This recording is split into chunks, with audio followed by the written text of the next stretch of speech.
주식은 사실 이제 할 얘기가 엄청 많은데 결론적으로 할 얘기가 줄어들었어요. 왜요? 뭐냐면 일단 어저께 밤 사이에 뭐 예를 들어 미국과 이란의 뭐 협상의 초안이다 뭐 이런 얘기까지 나오면서 뭐 호르무즈 협도 곧 열리는 건가 또는 뭐 미국의 이란 제재도 좀 열리는 건가 등등등 해서 유화적인 분위기가 있었어요. 그리고 그래서 이제 유가도 많이 내려갔어요. 앞자리가 9였다가 8자리까지 내려갔습니다. 네. 80대까지 내려갔고 미국 10년물 국채금리도 4.4까지 이제 내려오면서 다소 상황이 좋아지네라고 경제계가 일단 받아들일 만한 신호가 잡혔죠. 그리고 밤 사이에 이제 미국 증시도 뭐 3대 증시가 다 올라가면서 괜찮았어요. 그러니까 오늘 우리 괜찮을 것 같은데 이렇게 좀 순풍을 맞으면서 출발할 듯 했는데 사실 이제 한 12시 넘어서 이제 이란이 뭐 쿠웨이트 쪽으로 드론이라든지 이런 걸 공격했다라는 소식 그리고 알고 봤더니 뭐 미국도 뭐 맞대응을 하는 거 아니냐 뭐 등등등 해서 다시 한번 이란 관련한 노이즈가 커졌어요. 그래서 갑자기 이제 우리뿐만 아니라 아시아 증시가 이제 급락세로 돌아섰고 우리 증시가 삽시간에 거의 4% 육박하는 그래서 7,800선까지 쭉 빠지는 모습을 8천이 깨졌어요? 예, 깨졌습니다. 그런 모습을 보여냈는데 장 마감 앞두고 그 정도면 너무 과매도 아닌가.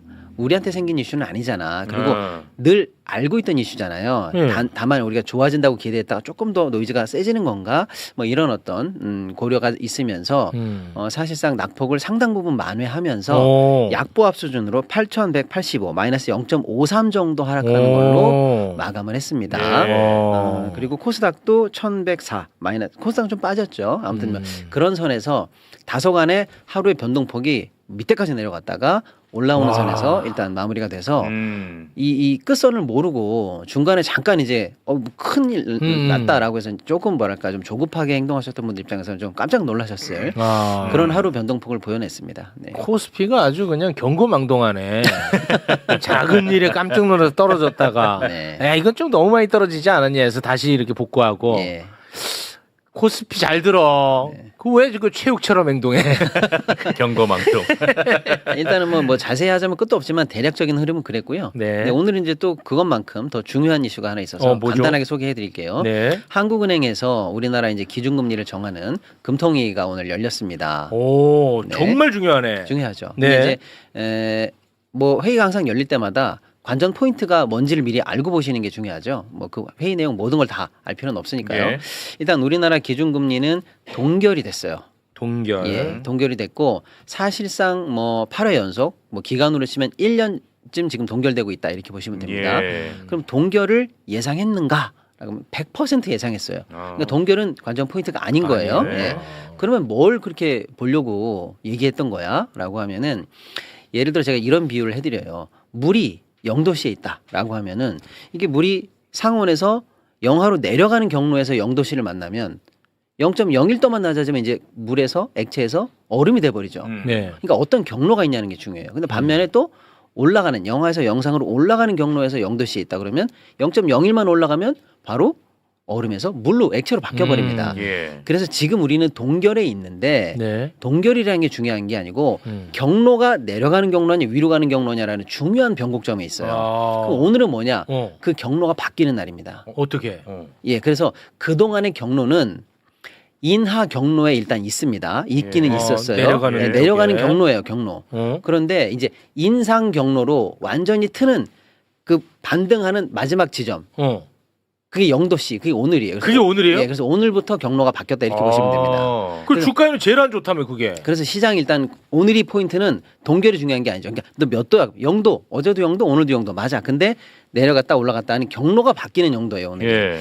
그래서 뭐 무슨 근거로 그렇게 얘기하는 거야라는 말씀을 드리면 일단은 한국은행 금통위원이 7명이에요. 7명인데 지난번 동결 때는 사실상 만장일치 동결입니다. 지금까지 계속 그래왔어요. 그런데 이번 동결에는 나 동결 아닌데 나 인상할 건데 라고 하는 소수 의견 반대 의견이 2명이 나왔습니다. 2명이 나왔어요. 그리고 한국은행 그러니까 이 2명의 의미는 뭐냐면 7명이잖아요 금통위원이. 근데 총재는 일단 빼자고요. 총재는 빼면 이제 6명 남잖아요. 총재는 마지막에 이제 점 찍어줘도 되니까 총재 빼면 6명이면 그러면 동결을 얘기한 사람이 4 인상을 얘기한 사람이 2 이렇게 되잖아요. 그러니까 한 명만 다음에 넘어오면 그냥 3대 3이에요.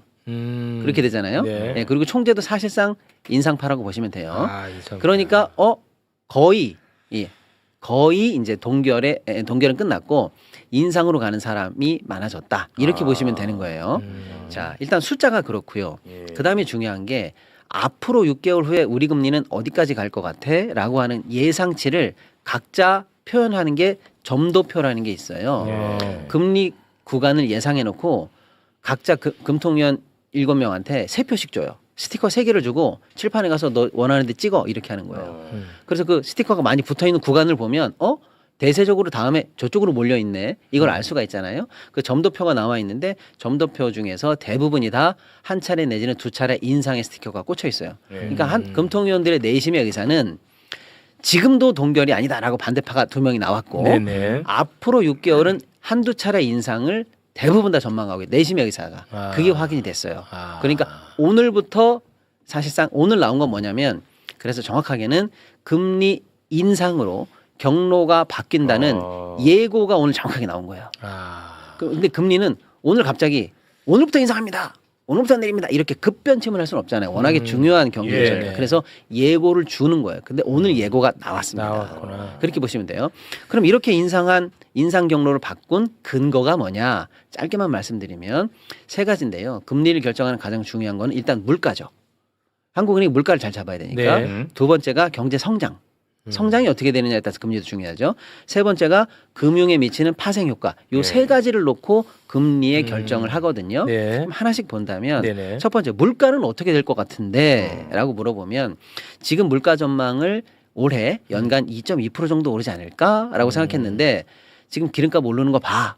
또 기름값이 오르니까 그 자체도 위험하잖아요. 지금 휘발유 다 2,000원 넘지 않습니까? 네네. 기름값 올라가고 또 원유가 들어간 수많은 파생 제품들이 다 올라가고 그로 인한 용역값들도 다 올라가니까 이게 물가를 끌어올릴 거야라고 해서 2.2% 전망했던 전망치를 2.7로 올립니다. 그러니까 물가가 올라갈 수밖에 없는 상황이라는 뜻이죠. 예. 자, 그다음에 이제 성장률을 한번 보자는 거예요. 이거는 좀 좋은 소식이에요. 일단은 우리나라 경제 성장률 요 직전까지 전망했던 건 올해 2.0을 전망했는데요. 이걸 2.6으로 올립니다.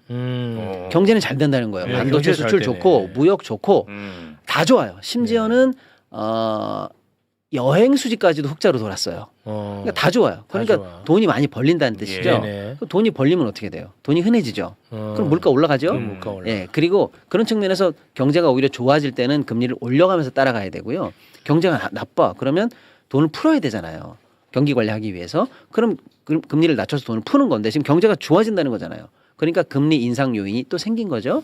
그리고 경제 체력이 좋아지기 때문에 예. 이걸 견조한 흐름이 있으면 그러니까 금리를 올려도 견딜 수 있어. 이렇게 해석될 수 있는 거고요. 네네. 3번째가 이제 금융 파생 효과들인데 지금 환율이 좀 높아요. 오늘도 1,509원 선을 계속 넘어가고 있어요. 환율이 환율은 미국 금리와 우리 금리도 또 중요하게 영향을 주거든요. 근데 지금 미국 금리는 높은 상황에서 멈춰 있어요. 그럼 우리 금리가 만약에 위로 갖다 붙어준다면 금리 차가 줄잖아요. 예. 그러면 환율을 내려갈 수 있는 효과가 생길 수 있잖아요. 그래서 환율에도 도움이 될 수 있다 이렇게 보는 거고 또 하나가 이제 집값인데요. 최근에 양도세 중과 유예가 폐지된 이후로 폐지까지는 좀 매물이 나왔습니다만 폐지 이후로 조금 집값이 약간 불안하긴 하거든요. 그러니까 수도권 집값 등을 고려해 보면 금리를 올려붙이는 게 맞다. 즉 금리를 결정할 때 제일 중요한 물가, 성장률, 금융 관련한 파생 효과들을 종합적으로 고려해 봤을 때 무조건 금리 인상으로 갈 수밖에 없는 없다. 판단이다. 이렇게 시장에게 오늘 명확하게 메시지를 준 날이다. 이렇게 예. 보시면 되고요.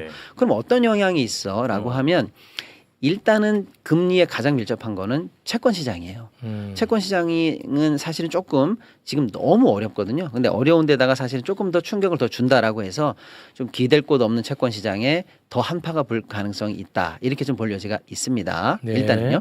그다음에 이제 다만 이미 이렇게 금리가 올라갈 거라고 예상을 하고 시중 금리는 이 정도 연말까지 한두 차례 인상률을 감안한 금리가 현재 상황이에요. 그러니까 안 좋은 뉴스긴 한데 채권 시장에 안 좋은 뉴스긴 하지만 충격 흡수는 될 수 있는 정도로 보입니다. 미리 반영하고 있어요. 네, 네. 이미 올라가 있어요.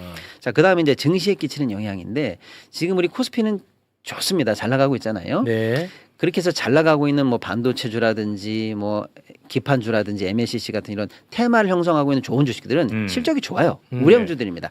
여기에는 다소간의 충격은 적을 걸로 보여요. 아 그래요? 네, 그러니까 증시 관련해서는 증시도 아까 그 채권 시장처럼 충격 흡수가 가능한 수준이다 이렇게 보고 있습니다. 다만 일부 코스닥 시장 또 자금이라든지 금리라든지 이런 쪽에 좀 민감한 종목들에게는 다소 회사채 발행이라든지 이런 게 좀 안 좋을 가능성이 있기 때문에 전체적으로는 충격 흡수가 가능하지만 일부 코스닥, 테크 뭐 이런 쪽에 약간의 조금 충격파를 줄 수는 있다. 그러니까 네. 제한적인 충격 정도로 생각하시는 게 어떨까 싶고요. 네. 아까 살짝 말씀드렸습니다만 환율 관련해서는 하락 압박을 줄 수 있기 때문에 이건 좀 좋은 뉴스로 볼 수도 있고요. 그 다음에 이제 일반 가계부채나 또 소상공인들 있잖아요. 부채가 평소에 있는 분들, 그게 제일 커. 이분들한테는 조금 타격이 있을 가능성이 있어요. 그게 제일 커. 예를 들어서 지금 주담대 현재 금리가 상단에 7.0까지 나와 있습니다. 그러니까 변동금리를 체크해서 주담대로 해서 대출 갚으신 분들 있잖아요. 예를 들어 내가 빌린 돈이 5억만 돼도 지금 3,500을 연 이자로 내야 되는 상황이에요. 그런 상황인데 지금 7까지 올라가 있거든요. 굉장히 높은 상황이죠. 근데 여기다가 이제 기준금리가 올라가고 나면 특히 변동금리를 체크하신 분들이 최근에 많아요. 왜? 금리 인하될 걸로 생각해서 최근 한 2, 3년 사이에서는 계속 변동금리 체크가 많거든요. 이분들이 이제 다시 이제 인상으로 경로가 틀어지게 되면 지금도 이자율이 높은데 더 높아질 가능성이 있기 때문에 부채가 다소 높은 가계 소상공인들한테는 다소간에 이제 조금 이 부분에 관해서 고민을 좀 해야 되는 그런 상황으로 간다. 부동산은 조금 안정화될 수도 있겠네요. 부동산 관련해서는 뭐 다소간에 자금이 그쪽으로 뭐 무지막지하게 흘러가야 되는 뭐 연끌도 많이 하고 뭐 이런 것들은 좀 막아낼 가능성이 있다 이렇게 볼 수가 있겠습니다. 알겠습니다. 이 금리 이슈가 또 있었네. 하여튼 그러니까 경로가 완전히 바뀌었다. 이제는 새로운 경로다. 이걸 일단 아시고 개인 경제 생활 또 회사의 생활 이런 것들을 좀 다시 전략을 짜야 됩니다. 주식으로 사람들이 이제 웃는다 싶으면 또 금리 이슈가 딱 타죠. 참 쉽지 않습니다. 뭐 하나 쉬운 게 없습니다. 신기루 씨가 어제 주식 들어갔다가 오늘 하도 주변에서 돈 벌었다는 얘기 듣고 불안해가지고 어제 들어갔나 봐. 근데 오늘 연락 왔더라고. 내가 사니까 여지 없네. 연락 왔더라고. 아침에 여지 없다고 밥맛 없다고. 네. 고맙습니다. 자 그러면 우리 최경영 기자님 오늘 마지막 함께하는 날인데요. 어떤 이슈 들고 오셨습니까? 뭐 계속 이제 주식 이야기를 하실 수밖에 없으니까 그 주식 투자에 관해서 우리 시청자분들하고 몇 가지 이제 질문을 하고 제 나름대로의 이제 대답을 해볼 텐데. 좋다. 근데 그 대답이 정답은 아니에요. 정답은 역시 아니에요. 뭐 저도 뭐 정답은 모릅니다. 근데 이제 질문 자체가 좀 사회학적이고 국가적인 질문이에요. 그리고 우리가 꼭 해봐야 되는 질문입니다. 그래요? 예. 주가가 올라가면 첫 번째 질문은 국가에 좋습니까? 주가가 오르면 국가에 좋습니까? 좋습니다. 계속 좋습니까? 주가가 오르면 계속 좋습니까? 계속 좋습니다. 누구한테 좋습니까? 모두에게. 다 틀렸습니다. 어떻게 좋아야 합니까? 그 경로까지 오늘 쫙 설명을 해드리겠습니다. 말을 함부로 하네. 예. 다 틀렸다고. 예. 마지막에 정떼네. 정떼야지 우리가.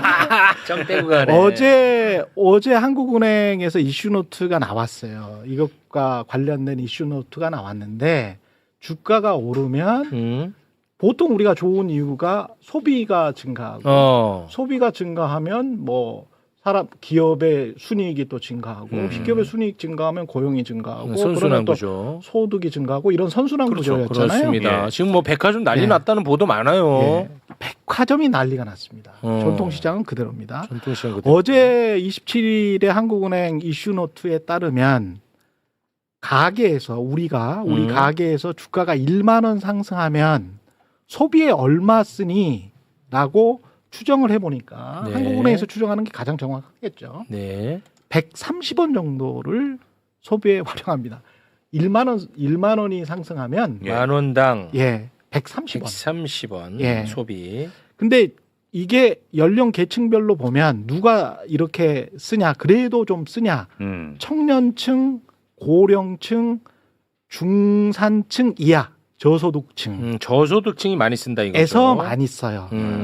그런데 이게 국제적으로 이렇게 비교를 해보니까 별로 안 쓰더라는 거지. 주가가 올라도 소비로 이어지지 않더라. 예, 다음 그 그래프 보여주시면 국가별 자산 효과 추정치 한국은행에서 나온 게 있는데요.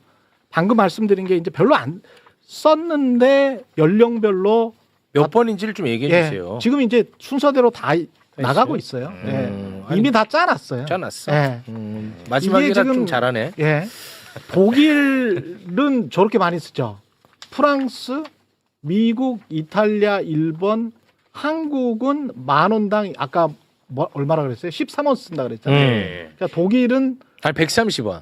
130원 그렇죠? 130원 쓴다 그랬잖아요. 아니 참 이 그래프가 국가별 자산 효과 추정치인데 자산 그렇죠. 효과 추정치가 말이 어려운데. 자산효과 추정치라는 게 아까 말한 그거예요. 아, 1만 원 상승할 때 10,000원 상승할 때 얼마 얼마 쓰냐 쓰냐. 소비로. 얼마 쓰냐. 그래서 그래서 독일은 한국은 이제 130원이고 독일 같은 경우에는 한 380원이네. 그렇지. 그러니까 우리보다 한 3배 정도 쓰는 거죠. 독일은 많이 쓰네. 네. 근데 한국이 최하위잖아요. 네. 왜 아직도 이렇게 안 쓰지? 왜 안 쓸까요? 라고 하니까 한국은행에서 생각하는 걸로는 가처분 소득 대비 주식 자산 비중이 아직도 너무 낮아. 아. 우리는 부동산하고 예금에 주로 있는데 주식 자산이 너무 낮다는 거야. 아, 그 다음에 이게 이제 문제인데 아까 그 연령대별로 봤을 때 이제 청년층하고 고령층 주로 돈이 없는 사람들 그 다음에 중산층 이하 저소득층이 많이 쓴다 그랬잖아요. 네. 이게 너무 편중이 돼 있는 거예요. 그래서 버는 사람들은 네. 사실 상위 20%가 73%의 주식을 가지고 있는 거예요, 지금. 상위 20%가 주식 70%를 갖고 있어? 73%를 가지고 있고 아, 그만큼 또 벌어요. 그렇겠지. 예, 그만큼 벌어요. 아, 그래. 그러니까 이제 나머지 그 못 버시는 분들 있잖아요. 청년층, 고령층, 그다음에 저소득층은 벌어봐야 이분들은 4분위 이하 가구 같은 경우는 10만 원에서 41만 원 정도 벌어요. 얼마간? 1년에. 1년에. 예. 그리고 자본이득이 이제 아까 그래도 이제 상위 20%라고 하는 데 있잖아요. 그건 평균 이제 206만 원 정도 법니다. 근데 이거는 지금 현재 최신 통계가 아니기 때문에 2026년이랄지 2025년은 이것보다 훨씬 많이 벌었겠지. 근데 원래 통계는 지금 말씀드리는 통계는 2020년부터 2024년까지의 통계야. 오케이. 예, 그러니까 이제 이것보다는 훨씬 더 많이 맨 많이 오른쪽 그래프를 보고 있는데 그렇죠. 그러니까 1분위가 이제 소득이 낮은 분들이죠. 1분위가 낮은 분들. 5분위 숫자가 커지면 이제 소득이 많은 분들인데. 똑똑해. 소득이 많은 분들이 돈을 또 더 많이 벌어. 예, 그럴 수밖에 없죠. 이건 뭐 당연한 거죠. 당연하긴 하지. 당연하잖아요. 맞아. 그래서 이제 계속 이제 그들만의 장치가 돼가잖아요. 그들만의 리그다. 이런 걸 보여줍니다. 결국은 이제 계속 이익이 나야 되고 사람들의 우구심을 지워버리면서 주가가 탄탄하게 올라가야 되고 안정적으로 올라가서 부가 부동산에서 완전히 이쪽으로 가야 된단 그렇죠. 말이지. 와야 된단 말이지. 네. 근데 지금 최근까지는 어땠냐면 네. 이게 중요해요. 부동산이 오를 가능성이 있어요. 금리가 올라도. 왜냐하면은 삼성전자 같은 경우에 한 7억 원 정도 주잖아요. 거기다가 또 1.5%의 금리로 5억 원까지 대출을 해준다 그랬어요. 그러면 보너스 7억 원 받고 5억 원 1.5%면 정말 싸잖아. 아까 뭐 저 상단에 계신 분들은 7% 금리를 받아야 되는데 보통 뭐 상위층이라고 하더라도 한 4% 금리를 받는데 1.5%로 저리로 대출을 해주는 거야. 누가 해주는데 그거? 삼성전자에서. 삼성전자에서? 회사에서 저리로 대출을 해주는 5억 원까지. 그러면 5 더하기 보너스 7억 해보세요. 그럼 12억이요. 12억이면 다 사지 않나? 그러니까 삼성전자와 SK하이닉스 직원 수를 생각을 해보면 수도권 요지에 그쪽 근방에 있는 것 다 될 것 같은데?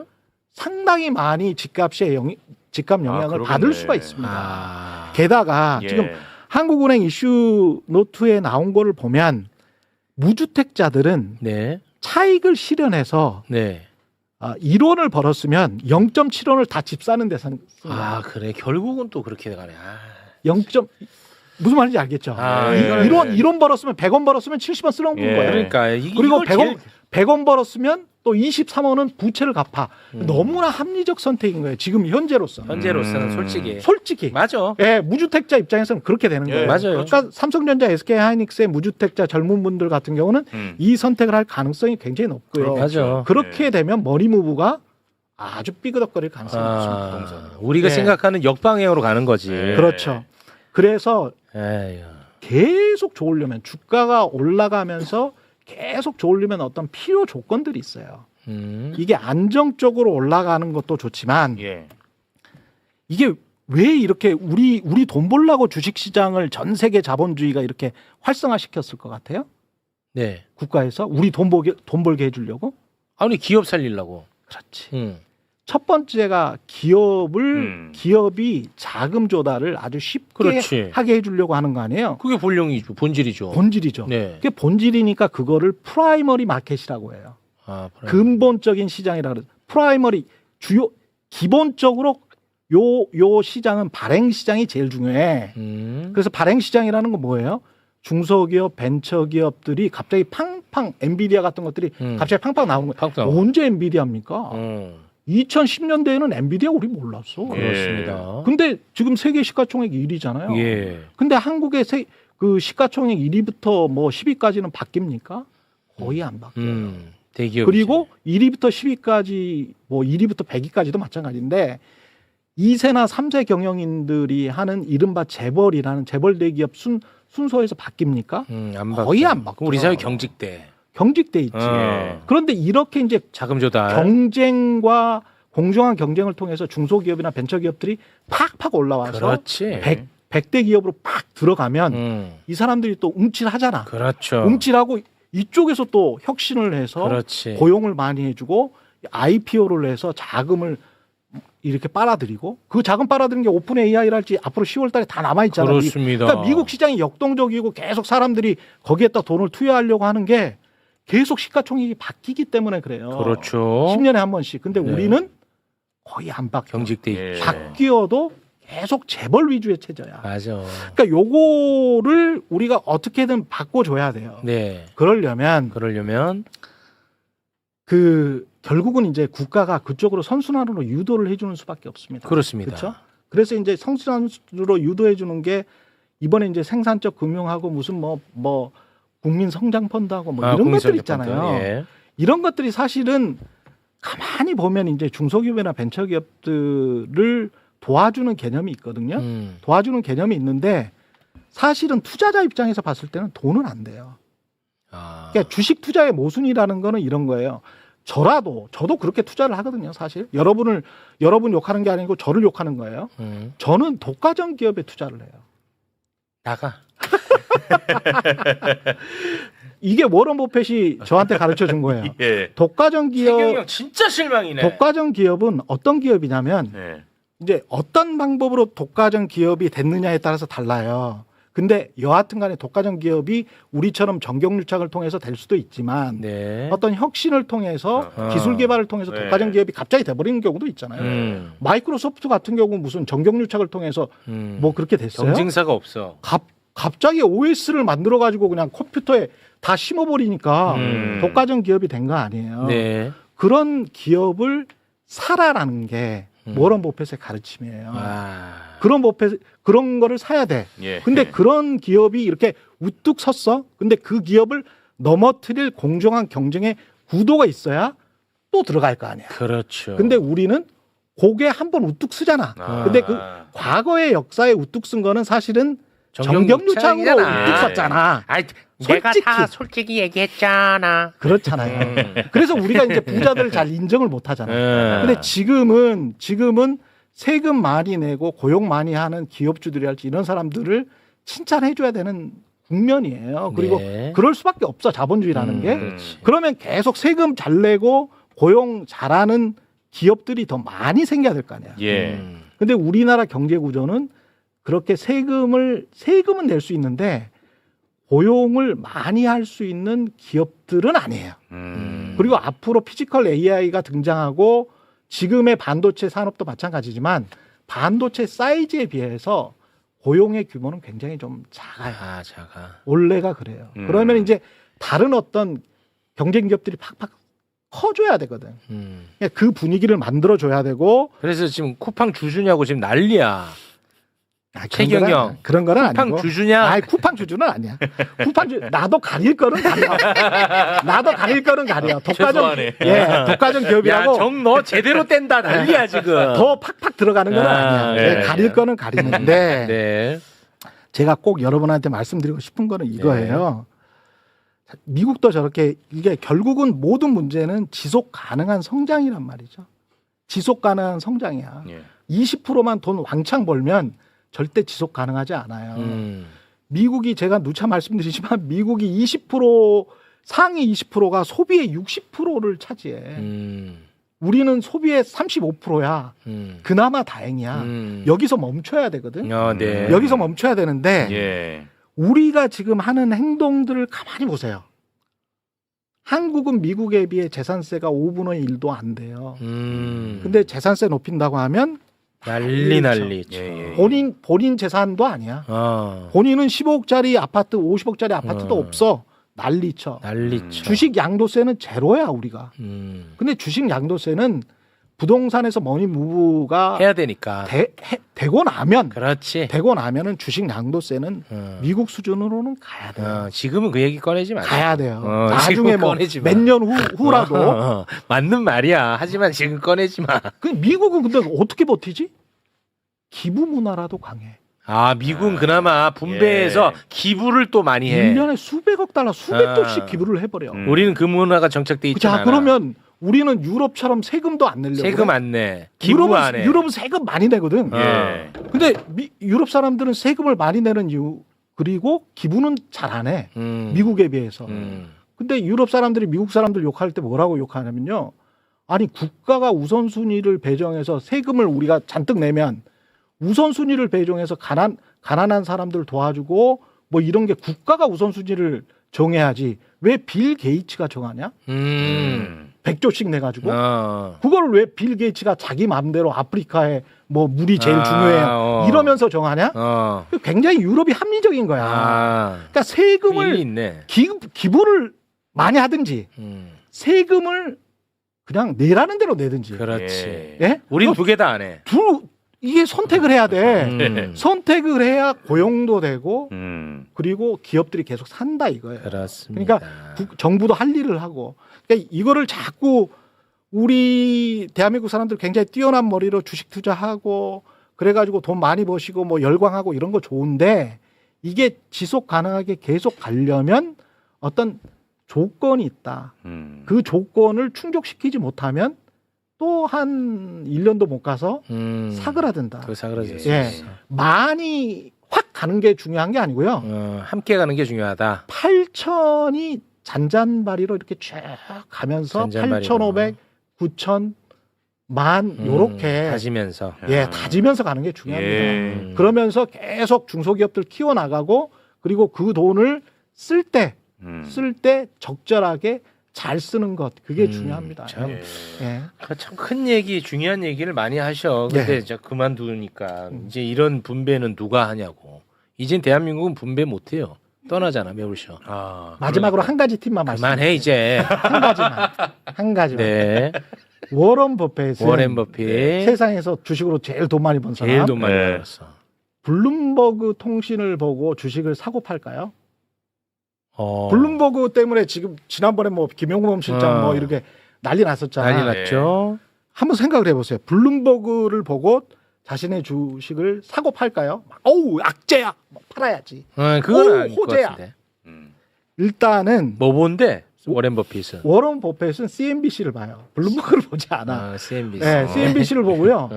이거 자서전에서 제가 본 이야기예요. 그래요? 네, 그리고 소리를 줄여놓고 봅니다. 무음이야. 왜?